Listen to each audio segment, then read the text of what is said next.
Bem-vindos ao NMT Conversa aqui nos estúdios do Notícias de Mato Grosso, em Primavera do Leste. E hoje eu estou recebendo aqui o ex-ministro, eu não vou falar ex-ministro, porque depois volta a ser ministro, né? Ministro da Agricultura, senador para o Mato Grosso e pré-candidato à reeleição, Carlos Fávaro. Obrigado pela sua vinda aqui, Fávaro. Poxa, muito obrigado. Obrigado pelo convite. Parabéns pelo estúdio, o troço moderno, o novo modelo de comunicação. Teve a visão e eu te parabenizo. Obrigado, Fábio. Ô, Fábio, você é de Lucas, né? Aqui no Mato Grosso, né? Vamos falar um pouquinho rapidamente dessa história sua, porque você chegou em Lucas com quantos anos, cara? E veio de onde? Veja, Chico, eu saí de uma pequena cidade do norte do Paraná, chamada Bela Vista do Paraíso, meu pai e minha mãe. Nós tínhamos 13 alqueires de terra lá, um pequeno sítio. O sonho de continuar cumprindo a vocação de produzir alimentos, lidar com a terra. E eu falo que faço parte da reforma agrária da Câmara. A família vai crescendo, não cabe mais no sítio. E esse sonho de aumentar um pedacinho de terra vai se concluir num assentamento de reforma agrária. A minha família não foi cliente do INCRA, cliente da reforma agrária. Mas pela simples lógica, né? O dinheiro era pouco. Pela simples lógica, se tem um território onde o INCRA está dando, entre aspas, terra, né? Tudo que está em torno vale quase nada, né? Vale bem pouquinho. Sim. E por isso, então, coube com o dinheiro daqueles 13 alqueires de terra, meu pai comprou um pedaço de terra no município de Lucas do Rio Verde. Eu tinha 16 anos de idade. O sonho de prosperidade, de uma vida melhor, das coisas acontecer, rapidamente foi substituído pela desilusão. A gente percebe rapidamente, num assentamento de reforma agrária, a ausência do poder público. Sim. Falta escola, falta estrada, falta ponte, falta energia elétrica. E não tem opção. Ou você volta embora, ou você ombreia com os seus pares, com as outras famílias, com as outras pessoas, essas necessidades e busca a solução. Esse foi o segredo de Lucas do Rio Verde e de tantos outros municípios, onde as pessoas não desistiram, começaram por si só. Primeiro, fazer um modelo compartilhado de comunidade, né? A primeira retransmissora de TV para poder assistir televisão, Sim. O primeiro motor estacionário para poder ter luz 24 horas, já que não tinha linhão de transmissão, Sim. Foi a comunidade que comprou nos seus esforços locais. Sim. A primeira rede de água encanada, e assim o primeiro. Mas isso também tem limites, né? Você tem que achar o modelo de cobrança do poder público. Sim. Afinal de contas, você é cidadão, paga impostos, Sim. E a melhor forma é através do associativismo, cooperativismo, né?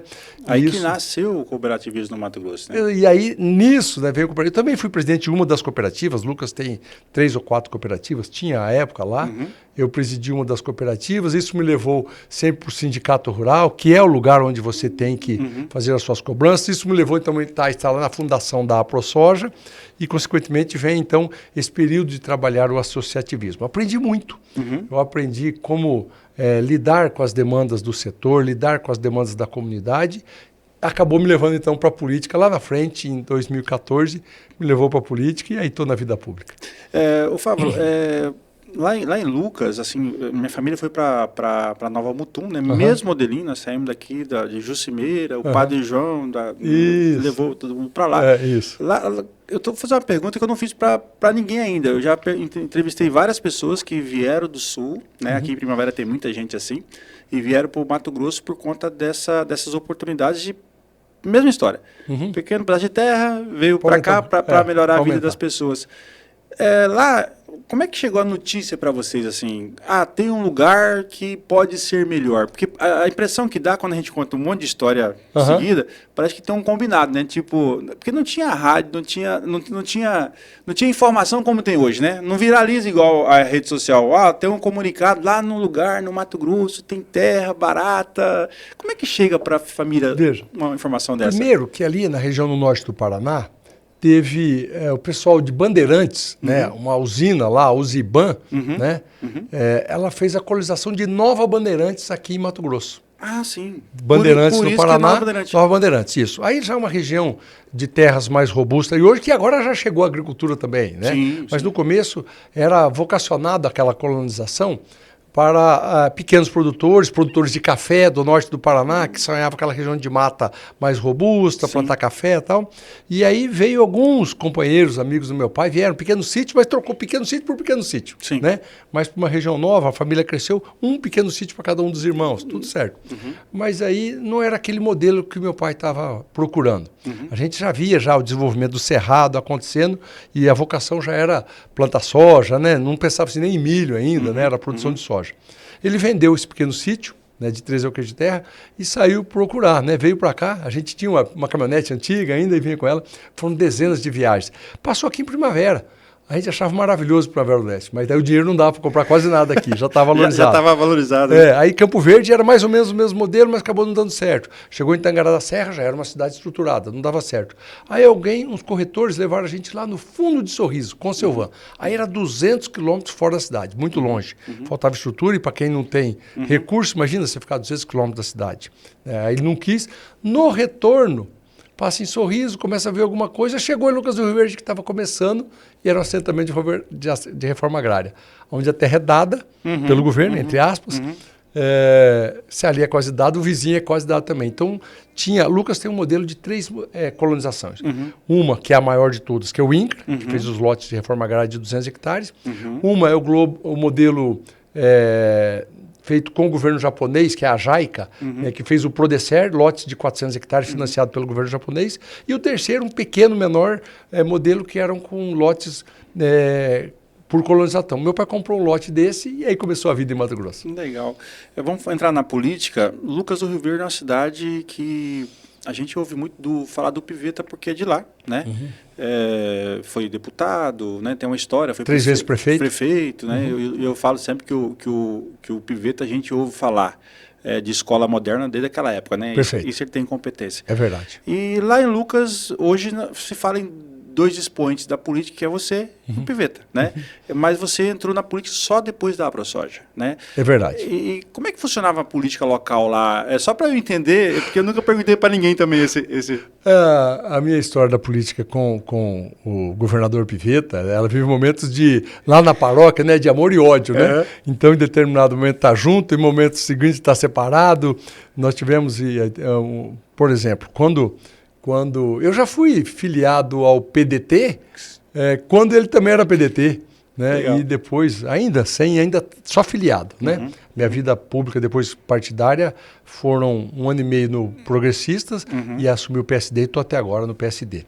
Mas lá na nossa paróquia, então, em algum momento, a gente vinha sempre construindo, constrói apoiar ou não, mas sempre com muita responsabilidade. Passou as eleições, o que interessa é Lucas do Rio Verde. E é assim que vem o desenvolvimento. Veja que há uma sequência de boas administrações. A gente não permite, como cultura, né? Pode ter divergência, disputa esse grupo contra esse grupo, mas que oportunistas venham administrar a cidade. Isso tem dado muito certo e a cidade prosperou e é um exemplo de município para o Brasil, como tantos outros, como Primavera do Leste, como também Sorriso, Sinop, né? Acho que o Mato Grosso tem exemplos a ser demonstrados aí. Legal. Fábio, na AproSoja você ganha musculatura, né? E aí possivelmente apoios importantes para chegar a ser vice-governador do, então, governador Pedro Táxi. Perfeito. Como é que foi aquele momento da tua vida ali? Eu acho que, eu não acredito em coincidência, né? Eu acredito em providência divina. Quando Deus quer, as coisas acontecem. Eu acredito muito no trabalho, na dedicação. Eu faço as coisas com muita dedicação. E ao me dedicar pela entidade, eu também tirei muito proveito disso. Eu aprendi demais. Eu digo que eu fiz curso superior muito mais velho, muito depois. Sim. Naquela época, a minha grande faculdade foi a entidade, foi a AproSoja, a oportunidade de aprender técnicas de negociação, comportamento negocial, entender o associativismo, o cooperativismo de forma mais profunda. Isso me permitiu ter uma visão mais ampla, não só pensando na agropecuária, no produtor de soja, mas olhar um pouco mais no nível de sociedade, né? E a conjuntura naquele momento me permitiu estar afiliado ao partido político que cabia naquele momento fazer a composição com o Pedro Táxi. Então foi uma série de ações que me permitiu vir para a política. Mas quando a gente tem um propósito, faça ele com muita determinação. Eu fui vice, aprendi um pouco, renunciei, trilhando um novo projeto. um projeto que seria vencedor pleno. Eu digo que as eleições você perde quando você não disputa. Sim. Vencer é outra coisa. Mas perceba que era uma ação muito bem planejada, onde Mauro se tornou governador, Jaime Campos se tornou senador e eu fui o terceiro colocado. Numa disputa que tinham 11 candidatos ao Senado e tinham expoentes com muito maior grandeza política naquele momento que eu. Tinha Adilto Saquete, ex-prefeito de Rondonópolis, deputado federal, Nilson Leitão, 2 vezes prefeito de Sinop, deputado estadual, 2 ou 3 vezes deputados federais, dentre outros candidatos que tinham. Mas a estruturação, fui um outsider, mas com, acho que, uma certa competência, que me permitia a vencer as eleições. Veio o fenômeno Bolsonaro. Veio o fenômeno Bolsonaro, pego na mão da senadora, né, a juíza Selma, Sim. e ela passa na frente de todos os concorrentes, passa Jaime e foi a primeira colocada. Foi a primeira onda. E eu fiquei terceiro colocado. Os erros que ela cometeu, a justiça julgou, condenou, afastou do cargo. Vem a segunda eleição, eu disputo de novo com uma onda Bolsonaro, segunda onda Bolsonaro, mas aí com mais traquejo, com mais experiência, eu venço as eleições e aí fui de novo, mais uma vez, me dedicar muito, justamente no período do Covid, onde foi necessário ações extraordinárias para que a gente pudesse trazer um mínimo de normalidade às famílias brasileiras. O primeiro parlamento do mundo que instituiu sessão remota foi o Congresso, o Senado brasileiro. Legal. O primeiro parlamento que aprovou o auxílio aos estados e municípios, e eu sou o autor de uma emenda parlamentar que redistribuiu melhor os recursos para o Brasil. Mato Grosso foi muito beneficiado, uns 2 bilhões de reais a mais na divisão desses recursos excepcionais. E aí vem o trabalho. Chega 2022, eu olho para os lados e faço a comparação. Como foi o governo Bolsonaro? Como foi os governos do presidente Lula? Eu acho que vale a pena a gente acho que é importante porque muita gente às vezes esquece ou não entende. Como é que foi você no Congresso, você no Senado, aquele momento que o Brasil, a ciência mandava ir por aqui e o presidente da República fazia tudo ao contrário e dava declarações. E como é que foi? Como é que vocês recebiam essas coisas, cara? O Brasil, Chico, o povo brasileiro pagou um preço terrível. E acho que naquele momento foi decisivo e custou a reeleição do presidente Bolsonaro logo adiante, no pós-pandemia. A falta de compromisso com a ciência, zombar de famílias que estavam perdendo seus entes queridos, o negacionismo da ciência, da vacina. O Brasil demorou muito para ter vacina. Proporcionalmente, 700 mil vidas perdidas, foi um dos maiores índices do mundo proporcional. Sim. Nós poderíamos ter perdido muito menos vidas. A consequência veio, na minha avaliação, um dos fatores da perda da reeleição do presidente Bolsonaro, certamente foi o tratamento que ele deu à Covid. E para os parlamentares isso era muito difícil. Você tendo que aprovar excepcionalidades, por exemplo, para a importação de vacinas, e nós cumprimos esse papel. Aprovar legislações que desburocratizavam. Olha, tal vacina chinesa está pronta e nós podemos comprar. Aí tinha a ideologia, não vai comprar que o povo vai virar ET se tomar a vacina chinesa. Ou eles vão rastrear as pessoas, meu Deus, contra a ciência. Foi um momento difícil, mas o Congresso teve a sua soberania, teve o seu compromisso de manter as coisas acontecendo.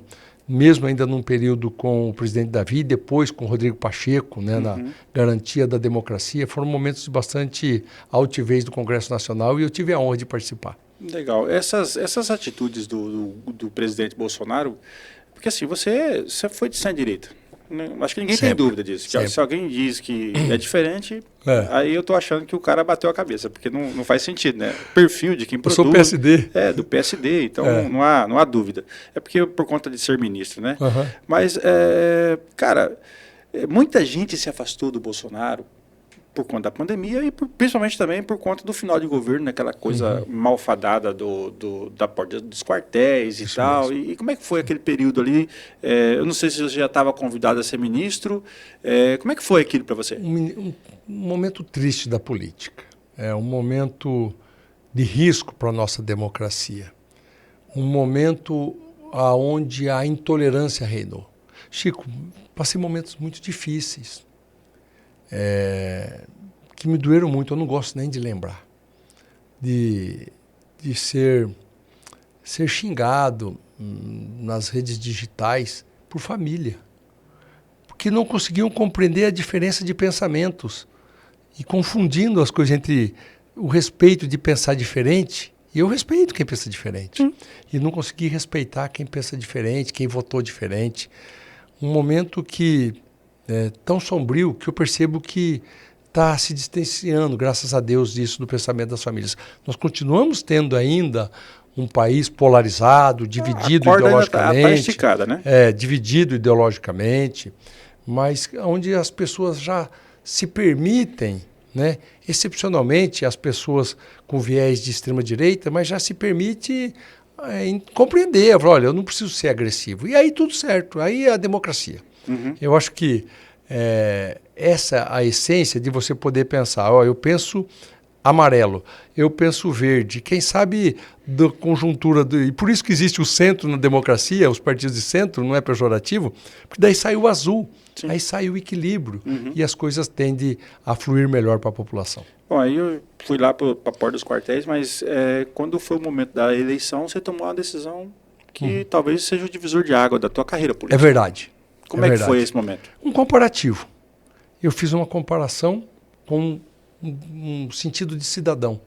Eu pude olhar naquele momento como foi o período do presidente Lula, os seus 2 primeiros governos, para a agropecuária, para o estado de Mato Grosso, né, para o próprio desenvolvimento do Brasil. Eu vi e lembrei, por exemplo, nos primeiros atos do presidente Lula, lá em 2003, quando assumiu o governo, foi criar a CTN-Bio. E a CTN-Bio regulamentou a produção de transgênicos no Brasil. Ideologicamente, o Partido dos Trabalhadores pensava até contra os transgênicos. E assume o presidente do Partido dos Trabalhadores, chama a ciência, cria a CTN-Bio com total independência e fala assim, como a ciência trata disso? E aí regulamentou. Veja o salto de qualidade na produtividade brasileira hoje. Os transgênicos que vieram com segurança na produção e na qualidade dos produtos e o aumento de produtividade. Um primeiro grande ato dele, de coragem. Naquela época a gente plantava soja transgênica contrabandeada da Argentina, a tal da Maradona. Né? E quem que regulamentou isso? O presidente Lula. Logo ali na frente, em 2006, ele cria o Programa Nacional de Biodiesel.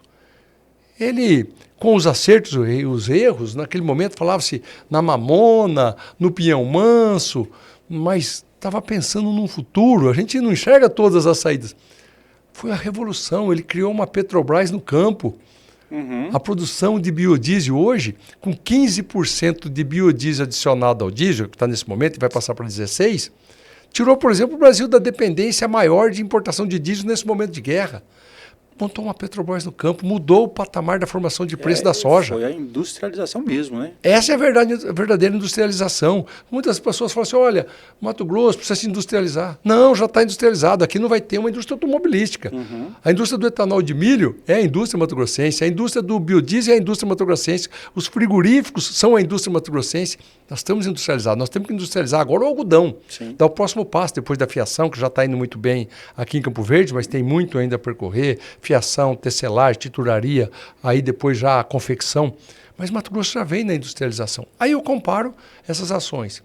No momento difícil, como que foi o presidente Lula? Foi ele que fez a maior repactuação da história da agropecuária brasileira. Mais de 80 bilhões de reais, 20 anos para pagar. Trouxe, depois do grito do Ipiranga, a tranquilidade dos produtores voltar a repactuar a tua vida, paga uma parcelinha por ano, como agora vai fazer de novo. Como agora vai fazer de novo nesse momento difícil. Repactuou as dívidas e botou todo mundo de novo para produzir. Só para a gente fazer um parênteses, esse foi aquele acordo do Blairo para apoiar ele no segundo turno contra o Alckmin que trouxe a securização. A securização. É isso. Foi isso. E aí depois eu penso em infraestrutura. Quem licenciou a BR-163 para o Pará, Mato Grosso Pará? Licenciou dos 1.000 quilômetros, ele e o presidente Dilma fizeram 950 quilômetros. Licenciou toda a obra, dos 1.000 quilômetros, 950 foi eles que executaram. O presidente Bolsonaro terminou e inaugurou 52 quilômetros. Quem trouxe o terminal rodoviário para Rondonópolis? Uma mudança na logística mato-grossense. E a cidade quintuplicou o orçamento. Aí eu olho para tudo isso e olho para 4 anos do presidente Bolsonaro. Nem 1 metro de asfalto. Tentando passar a boiada, não licenciou BR-158, não licenciou 242. Peraí, eu comparei um com o outro e falei assim, eu vi as atitudes na pandemia, eu vi as atitudes com a população, o desprezo a famílias que sofriam, com a minha consciência eu escolhi. E fiz a escolha certa. Aí Deus me abençoou, ele ganhou as eleições, me convidou para ser ministro e trabalhamos muito esses 3 anos e pouco, prestando conta para o povo mato-grossense e brasileiro, deixando a ideologia de lado, trabalhando. É que depois desse tempo sendo ministro, senador, com a sua história, sendo vice, mas aí tem uma pergunta que eu acho que tem que ser feita. Como é que é para o Fávaro olhar que quando chegou no Mato Grosso com 15 anos de idade, lá na reforma agrária, falar assim, pô, agora eu estou no cargo mais importante da agricultura brasileira? Você sabe que eu sempre me pego pensando isso, como Deus foi generoso.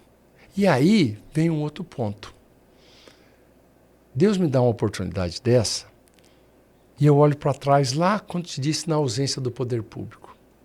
Eu sei que no governo do presidente Lula, ele tem dois ministérios. O Ministério da Agricultura e Pecuária para atender os médios e grandes produtores.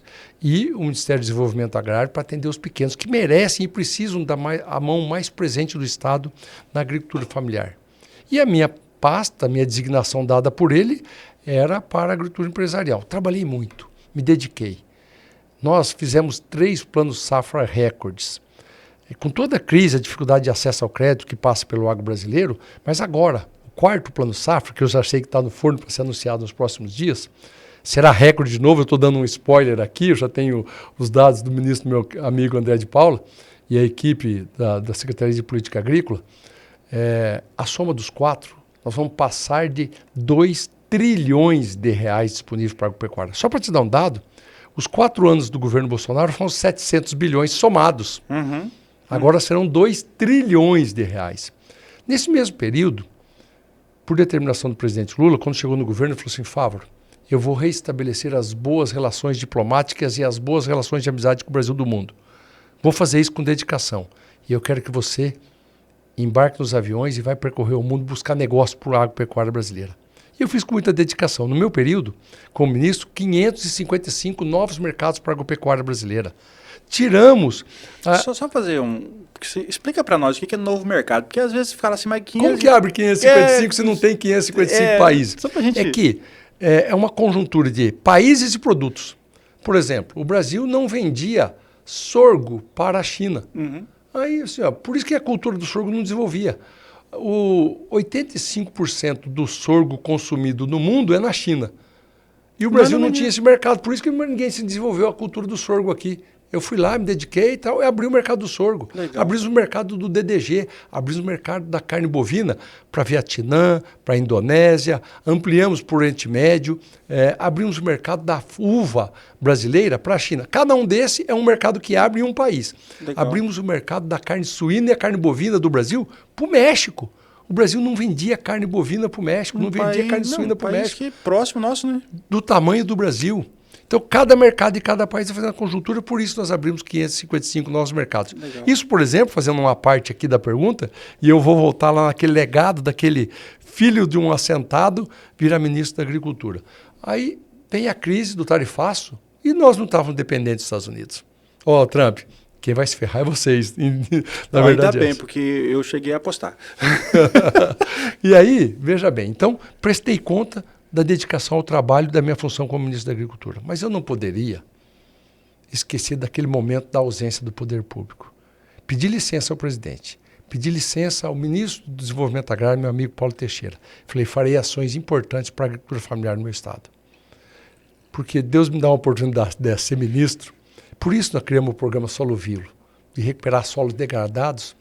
10 patrulhas que tem de mais moderno em tecnologias da agropecuária brasileira para a agricultura familiar. Tratores John Deere, rastreados por satélite, calcário, fosfato, análise de solo, perfil de solo, tudo isso, Instituto Federal de Mato Grosso, fazendo análise, fazendo recomendação técnica, georreferenciando as propriedades, transformando a oportunidade. Você pode ir aqui pertinho, em Campo Verde, daquele primeiro que nós lançamos, e 10 estão sendo finalizados agora, 10 assentamentos que se inscreveram no programa.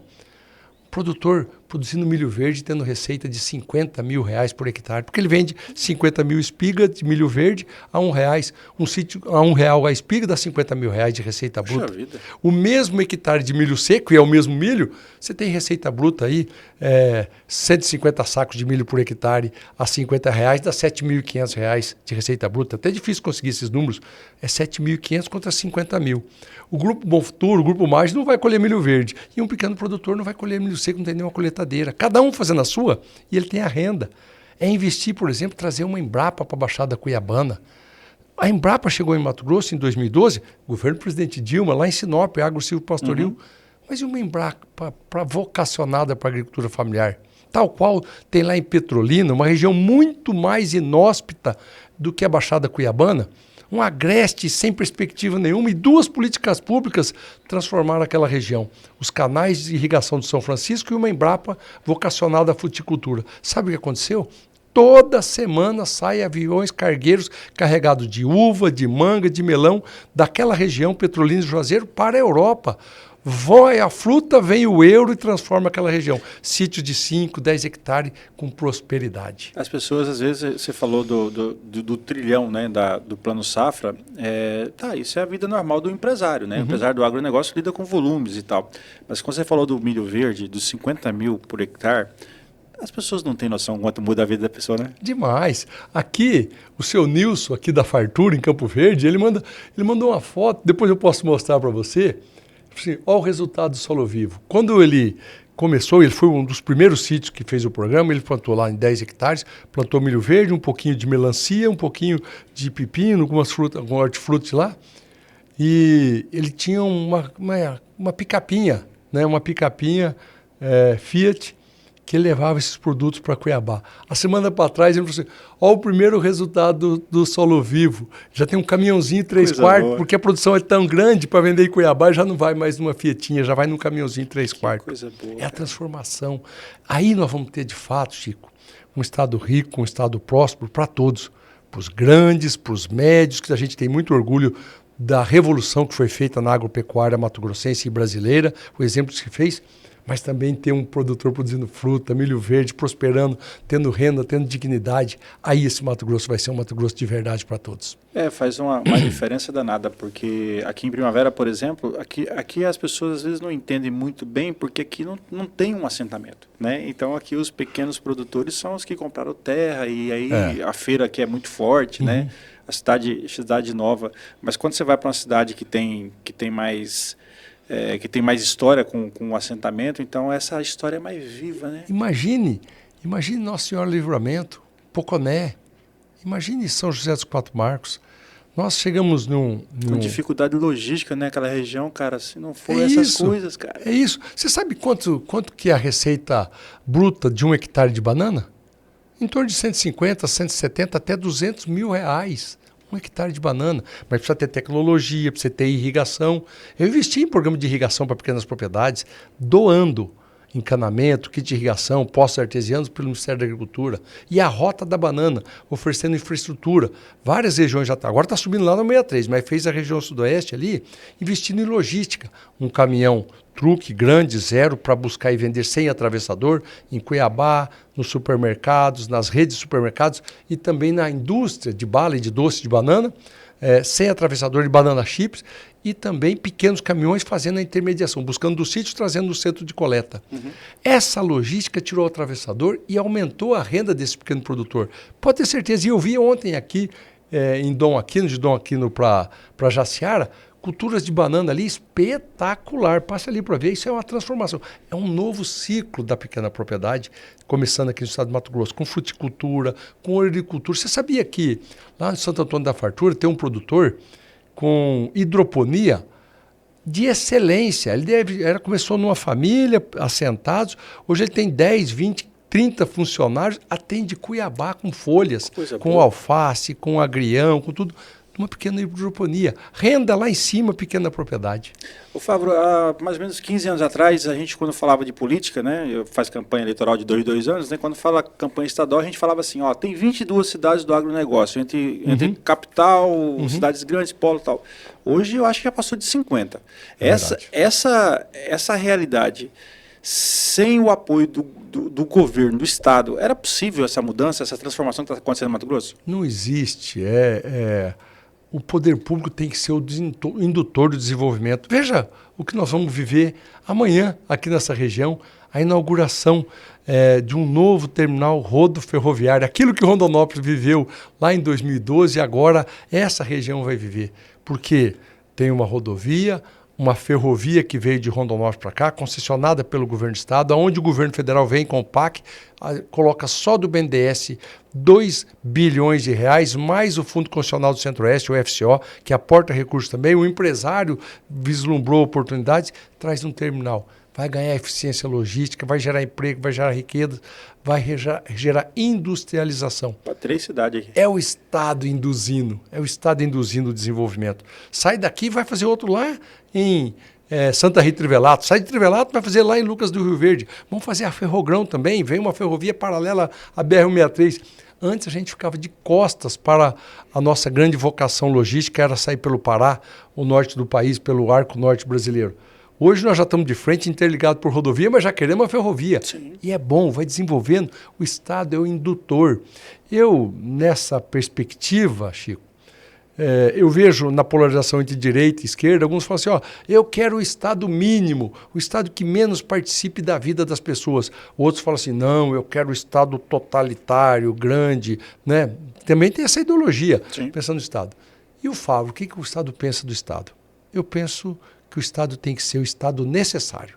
Nem mínimo, nem máximo. O Estado que cumpra direito o seu papel, a sua necessidade, que compartilhe ações com a iniciativa privada. Essa ferrovia que está sendo inaugurada, ela é totalmente privada. Uhum. Mas o Estado compareceu com financiamento de longo prazo, com juros subsidiados. O Estado de Mato Grosso compareceu com a concessão, a união com o financiamento, a ferrovia aqui está pronta e o povo vai se beneficiar. Mas é igual, as pessoas esquecem muito. Rondonópolis, Cuiabá era uma tragédia, né? Morria muita gente, a rodovia era simples. Ali, quando pedagiou, o governo federal deu grana. Na época da Dilma, daí nós vamos falar, né?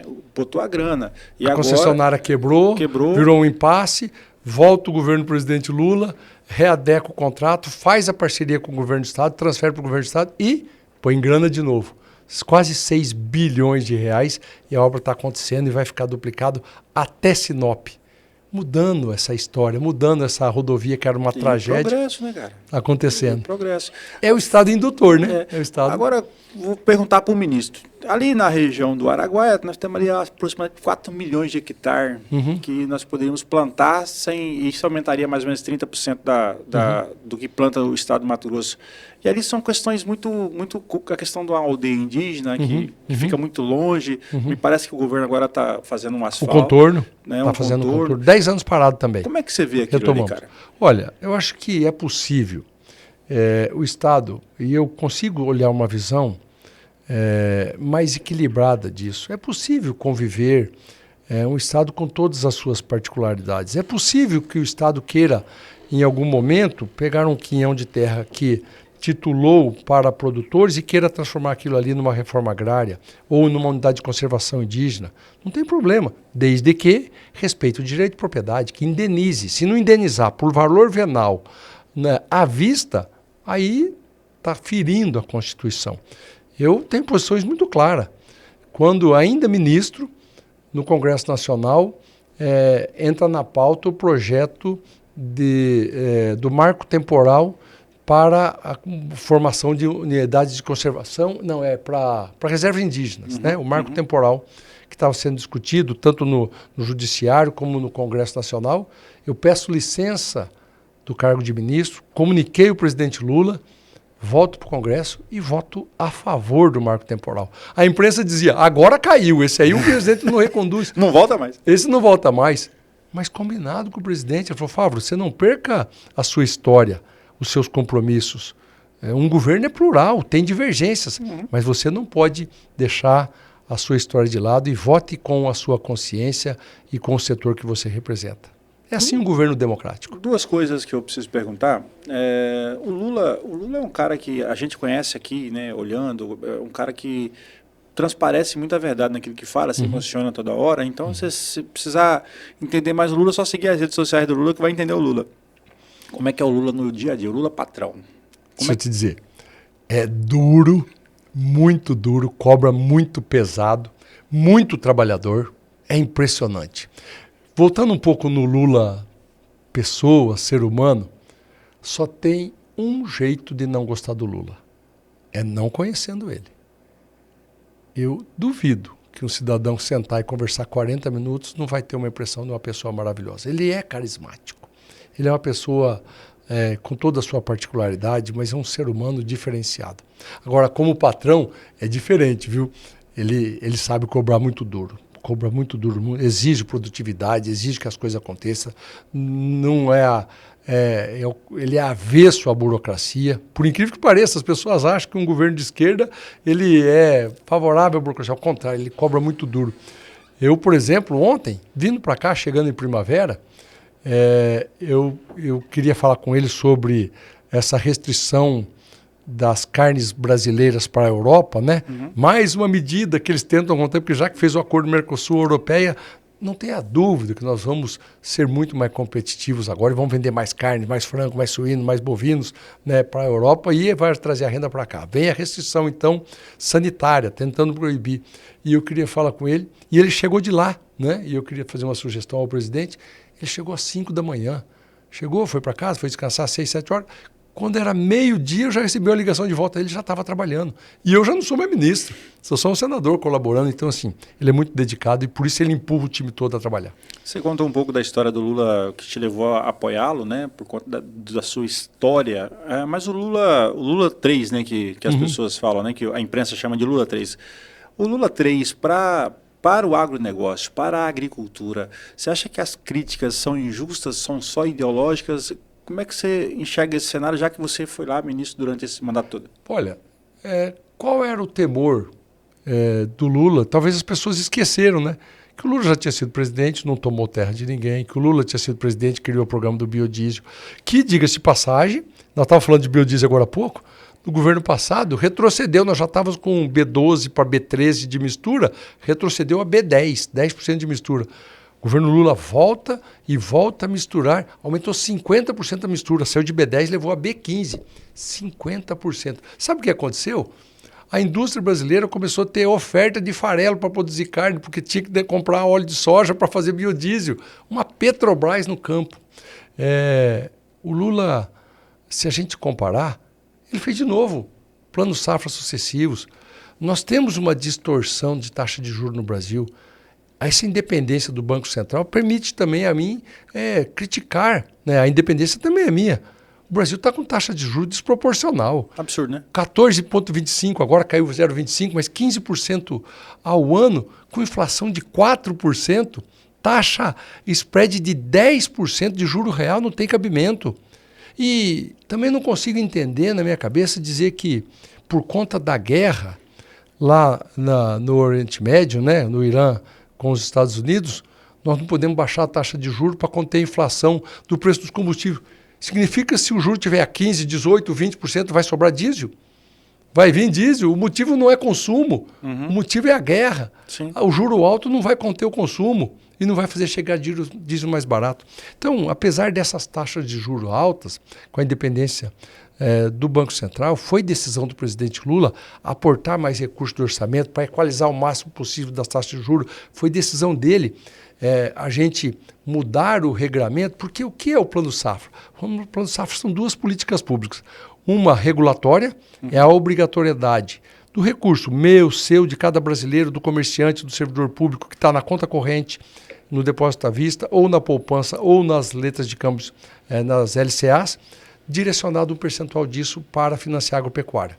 30%, 33% do depósito à vista, 50%, 55% da poupança e 75% das LCAs. Esse é o recurso, esse é o fundo. E a outra política pública é a equalização da taxa de juros. Portanto, foi decisão dele, falou assim, vamos direcionar mais. Com certeza, se ele direcionar mais da poupança, ele tirou de outras áreas, talvez da habitação, da construção civil, mas ele voltou a pensar, sabendo que a agricultura era importante, e eu relato aqui, ao fechar todos os 3 planos safras que eu discuti com a equipe econômica, a palavra final sempre é dele. ele sempre esteve do nosso lado e fez aumentar um pouquinho mais para estimular a agropecuária brasileira. Muito bom.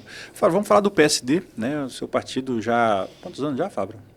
Estou desde 2015 no PSD, já faz 11 tempo, anos. Já faz tempo. É. Fábio, você montou um time, né, de candidatos, pré-candidatos a deputado estadual, pré-candidato a deputado federal. Uma candidata a governadora. Uma candidata ao governo. Nós temos candidato a presidente da República, Ronaldo Caiado.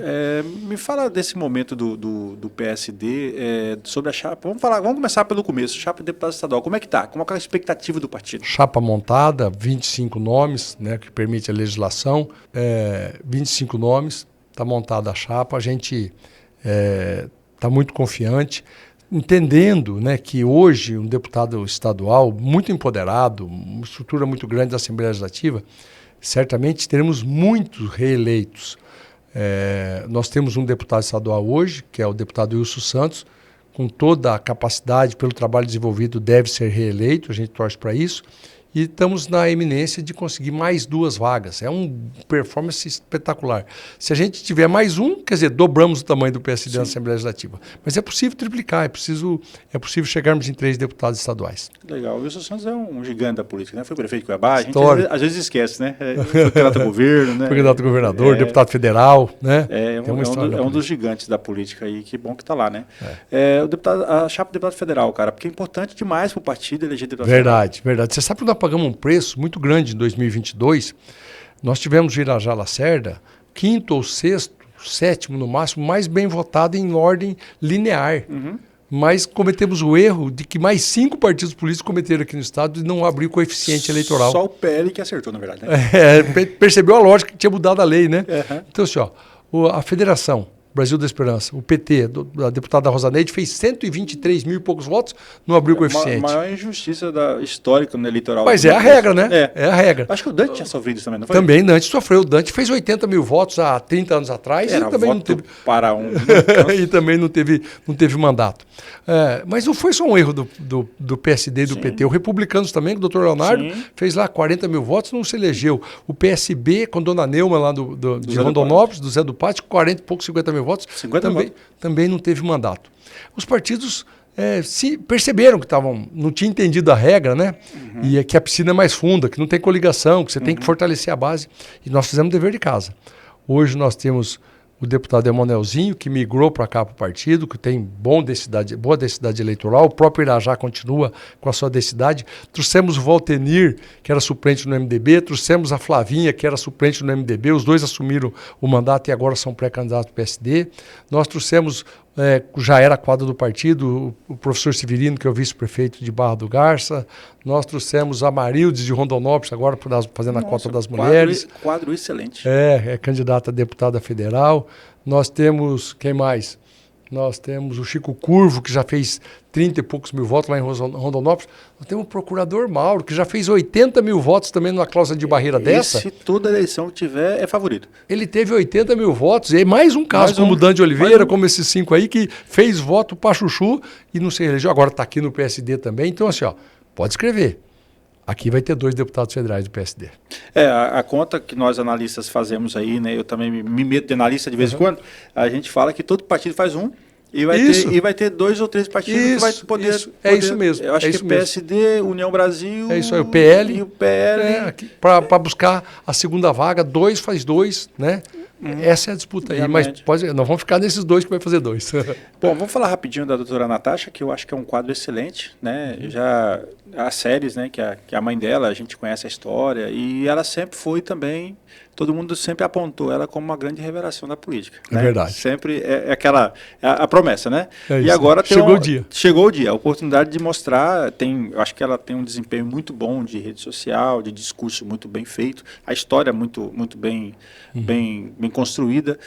Qual que é a expectativa real do partido, cara? Bom, primeiro que assim, ela cumpre uma missão espetacular, se apresentando para a sociedade, uma mulher inteligente, moderna, servidora pública, empresária, professora, médica, né? Tem um currículo espetacular. Sempre a primeira aluna em tudo, né? Sempre a primeira aluna, uma empresária de destaque.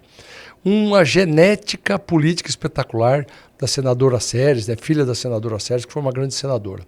E o desejo... Que aspas, sofreu uma grande injustiça, porque tinha que ter lá para a reeleição. Lá na briga interna de partido. O partido pagou o preço, nenhum nem outro, né? É. Na briga interna lá. Mas são coisas da política. Então, a doutora Natasha, a gente vem conversando, primeiro o convencimento dela se filiar ao partido, e eu disse sempre para ela, disputaria o cargo que quisesse, o cargo que quisesse, que a gente ia dar o respaldo para ela. E veio vindo a construção, ela com muita sabedoria, a gente mostrando o cenário. Você percebe, como analista, que não tem ninguém favorito ao governo do Estado? Não. O Hélio Fagundes lidera as pesquisas com menos de 30%. E se você olhar quem já decidiu o voto, então ninguém tá todo mundo... Tá todo mundo aí, ó. O governador está vendo Piveta, governando o Estado de Mato Grosso, não chega a 25%. Jaime Campos, ex-governador, senador, também nessa mesma faixa do 20 e pouco aí. Que está numa briga interna lá que com não sei Mauro. se vai conseguir na convenção ser candidato. A doutora Natasha, com muita habilidade, vai lá, conquista o apoio da Federação Brasil da Esperança. Se aqui o presidente Lula tem 35%, 40% dos votos, ela vai repetir o que aconteceu em Cuiabá. O Lúdio não tem chance nenhuma, o Botelho está eleito do primeiro turno, nem para o segundo turno foi. Lúdio foi para o segundo turno e fez depois 47%, quase vence as eleições de Cuiabá. Se tiver, e como está desenhado aí, no mínimo 3 candidaturas, e ela com essa capacidade de diálogo, convencimento, ela vai ter muita chance de estar no segundo turno. Pela primeira vez, nós teremos 2 turnos de eleição governamental aqui no estado de Mato Grosso. E depois, segundo turno é outra história, é outra composição. A doutora Natasha, ela é a que as pessoas menos conhecem, né? Então tem a possibilidade... De crescimento. A capacidade de crescimento. Claro. Só lá em relação a Cuiabá, eu estava na eleição em Rondonópolis, numa coordenação, aí o pessoal falando, porque o Botelho, porque o Abílio, eu estava comendo um negocinho que o Luizão, que era o vice do Thiago Silva, tinha trazido um queijo e uma marmelada, né? Aí eu estava comendo, aí eu parei assim, vocês podem fazer a conta que vocês quiserem, só põe o Lúdio no segundo turno aí, que senão você falou? Falei, vai a conta aí. Eu falava para muitos amigos, né, que não vivem o dia a dia da política, eu falava assim, não sei o que estão enxergando aí, né? E acho que você tem muita participação por conta da vice, né? Acho que ali foi uma dobradinha que eu achei interessante, cara. Você sabe que eu resistia um pouco, né, mesmo sabendo que a Rafaela tem um sangue político, a vontade diferente da outra minha filha, da Beatriz, a minha esposa também, a Claudinéia, elas nos apoiam, mas não gostam da política. E a Rafaela, eu sentia, ela pediu para mim, pai, deixa eu presidir o PSD Mulher, nós precisamos de mais mulheres na política, não é possível, nós temos uma deputada estadual no meio de 23 deputados estaduais em Mato Grosso, e somos 52%, não é possível isso, aquilo, né? E aí, mas eu não queria que ela fosse candidata. Até que um dia o Lúdio me procurou 2 vezes pedindo para apoiar, e aí parecia que ele, tipo assim, é a filha do coronelzão da política só para bancar a chapa, assim, dar um peso na chapa. Assim. E a Rafaela se mostrou uma revelação. Tem CPF próprio. Competente. Ela ganhou o sentimento, o coração da militância de esquerda junto com o Lúdio e formaram uma belíssima chapa, fizeram um trabalho bonito, honesto, sem muitos recursos, mas que ganhou o coração dos cuiabanos, foram para o segundo turno e quase venceram as eleições. Né? E aí a Rafaela ganhou essa projeção toda, essa musculatura, você está conseguindo frear ela ou ela é candidata? Ela é candidata a deputada estadual. Está na chapa? Ela está na chapa também. Coisa boa, expectativa de desenvolver bem. Nós temos uma chapa muito boa também, tal qual nós montamos bem equilibrados, né? A chapa de federal e de estadual também. É uma chapa que só tem um que tem vaga, porque sabe qual que é a chapa difícil? Eu vejo a chapa, por exemplo, do Republicano, tem nosso amigo Dininho, tem lá o deputado Moreto, tem o deputado doutor Eugênio, depois foi Paulo Araújo. Assim, é uma chapa que tem 5 com mandato lá, para fazer 5 é difícil. E os outros? Qual a perspectiva de quem faz? Mas eu estou atrás desse, como que eu faço 35 mil votos? Na nossa chapa, de novo, nós temos o Wilson Santos, a gente sabe o tamanho dele, é um tamanho importante. Ele precisa ter um puxador de voto. Tem que ter, mas depois todo mundo pode ter o direito de sonhar em ter a segunda vaga e a terceira vaga, porque não tem mais ninguém expoente grande. Isso é bom. E agora, Fábio, vamos falar da Copa do Mundo do Senado, porque essa é a disputa mais difícil da história do Senado, do Mato Grosso, e eu estou levando em consideração o tropeço do Dante, tá? Que ninguém esperava. Essa vem muito difícil, né? E aí eu já entrevistei muita gente aqui. Esse dia estava o Cabral aqui, Aham. E eu, de novo, né, eu sempre tenho falado, eu sempre falei, olha, o Favro, daqui a pouco, tem que botar o Favro na equação para disputar a eleição. Né? A gente sabe do desempenho que tem, essa conta do voto da esquerda, mais o que você fez no agro. Não acredito que a questão ideológica ela contamine 100% não. Contamina no sentido do pensamento ser igual, né, de todo mundo. Então eu sempre coloquei você na disputa. E aí agora a surpresa, estou fazendo só a leitura do que a gente tem falado. E aí o Medeiros, que estava muito tímido, com o Odílio deu uma turbinada, né? E o Mauro vem caindo por conta das críticas que tem recebido, da saída do governo. Então caiu mais cedo do que todo mundo imaginava, e agora você já aparece em terceiro, né? Nas pesquisas não tava tracionando, e aí o Cabral teve aqui, que é pré-candidato a deputado estadual do PSD, aí ele falou assim, aí o Favro vem, eu falei, então, mas o Favro tem que vir, porque senão daqui a pouco vai vir, e fica muito em cima, né? E agora você já está disputando ali, já apareceu com 15%, e aí... Numa pesquisa nacional bem feita, e eu acredito na pesquisa bem feita, né? Tem pesquisa para todo gosto, mas a pesquisa séria, uma pesquisa nacional, o único detalhe dessa pesquisa, que a diferença da pesquisa interna que eu tenho, que também faço, é que nela ela colocou uma candidatura do PT, com 2%. O ex-prefeito de Juína, o Altir Peruzzo, que com 2%. Teoricamente, na teoria, esse voto é aqui. Porque eu sou o único voto da esquerda. Ele nunca falou que era candidato. Não é candidato, né? Não é candidato. Então, o seu voto é aqui. E aí, eu chegaria a 17. Na minha pesquisa interna, eu tenho 18. Legal. Na minha pesquisa interna, a Janaína tem 21. E na minha pesquisa interna, o Mauro tem 29, 30. Quer dizer, muito parecido com essa da Real Big Data, né? Real Big Data, que mostra completamente que para 2 vagas, entendeu? Estamos completamente no jogo. E lembrando que eu segmentei uma parte da população. Eu sou o único candidato explicitamente do presidente Lula aqui que tem 35, 40% dos votos. E não vou perder... O resultado das urnas, isso não é pesquisa, né? Não é pesquisa, né? Eu não vou perder 100% dos eleitores de direita que vão ter a consciência em 2 votos de que atrapalhei independente da ideologia. Eu tenho boa parte das minhas pesquisas, mostra que eu tenho 33% de intenção de voto em quem tem pensamento de centro. O Mauro tem 39%, Janaína Riva tem 34%. Quer dizer, o eleitor de centro também vê uma opção de voto aqui no Carlos Favro. Chico, vou fazer aqui um prognóstico com você. Tem 2 vagas, 6 ou 7 candidatos. Separa uma para o Carlos Favro, ele vai ser senador de novo. Eu acho que, assim, olhando para o cenário, tá? Não tem como não colocar você disputando a eleição. Eu acho que, eu tenho dito aí que a brincadeira, né? Política tem muita gente, quando está no microfone fala sério, mas quando está na roda a gente zoa, né? Faz a brincadeira. Se você e o Medeiros começarem a se xingar, então, aí fica mais fácil. Porque eu acho que o Medeiros se fortaleceu demais. É isso. As pesquisas estão mostrando. E a polarização. No final, é isso que eu ia dizer. No final é a polarização. Veja Cuiabá, o que deu? O Botelho tinha uma mega estrutura, mas estava fora da polarização. Eu nunca vi uma estrutura... Nem para o segundo turno foi. E o que foi para o segundo turno? A polarização. E chegou cabeça a cabeça. Não dá para dizer que foi um ou outro favorito. 3 pontos para lá ou 3 para cá. Foi o resultado de Cuiabá. Fábio, você, ministro do governo Lula, fez um trabalho, obviamente, o seu trabalho é focado mais no agro, né? E as pessoas falam muito na roda aí, né? Porque a questão ideológica vai pesar muito. O quanto você acha que vai pesar, cara? Olha, radicalismo mesmo, 20%. Entendeu? Só que, por outro lado, eu também peguei o outro lado que eu não tinha também. Quando eu disputei o Senado e ganhei, tinha candidato do Partido dos Trabalhadores contra mim. Hoje eu fidelizei esse grupo. Eu acho que nada resiste ao trabalho. Eu trouxe, nesse período, como ministro e como senador, os 7 anos, para os municípios, os 142 municípios foram amplamente contemplados. O Congresso hoje está muito empoderado. Em termos orçamentários, em termos de emendas, e eu soube aproveitar muito bem isso. Se é essa regra, acho que até é exagerado, mas se é essa regra, eu não abro mão de R$1 para o nosso município. E eu não olhei para a sigla partidária do prefeito, não olhei porque lá tem Mato Grossense, não olhei para município pequeno ou grande, atendi a todos.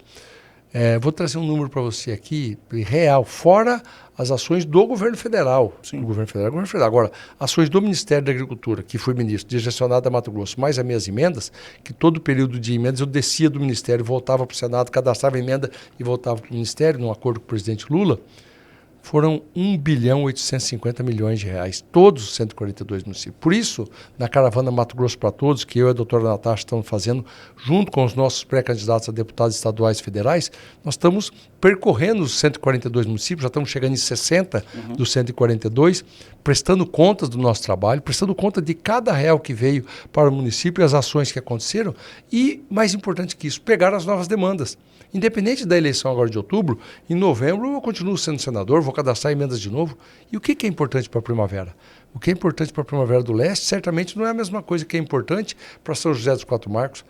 Foi vindo aqui que eu descobri que a travessia urbana tem alagamentos em períodos de chuva aqui que afeta bairros inteiros. Vira meme, meu irmão. Vira um caos. E que tem que fazer uma grande obra de drenagem. A cidade cresceu, a permeabilização asfáltica fez com que a água não flua mais para o lençol freático e tem que ser canalizada. 2 pontos, Oliveira Porta e lá no Mota. É isso, por isso que tem que vir aqui, tem que saber o que é prioridade. Como aqui em Dom Aquino, a prioridade eram 4 pontes de concreto que faziam no período das águas, o cidadão tem que dar uma volta de 100 quilômetros a 28 quilômetros da cidade, porque não tinha como chegar na cidade, porque há 60 anos cobravam 4 pontos de concreto, ninguém pôs o dinheiro, eu pus o dinheiro, e as obras estão acontecendo aqui em Dom Aquino também. Então, é viver o dia a dia de cada município mato-grossense. Eu estou fazendo isso com muita intensidade.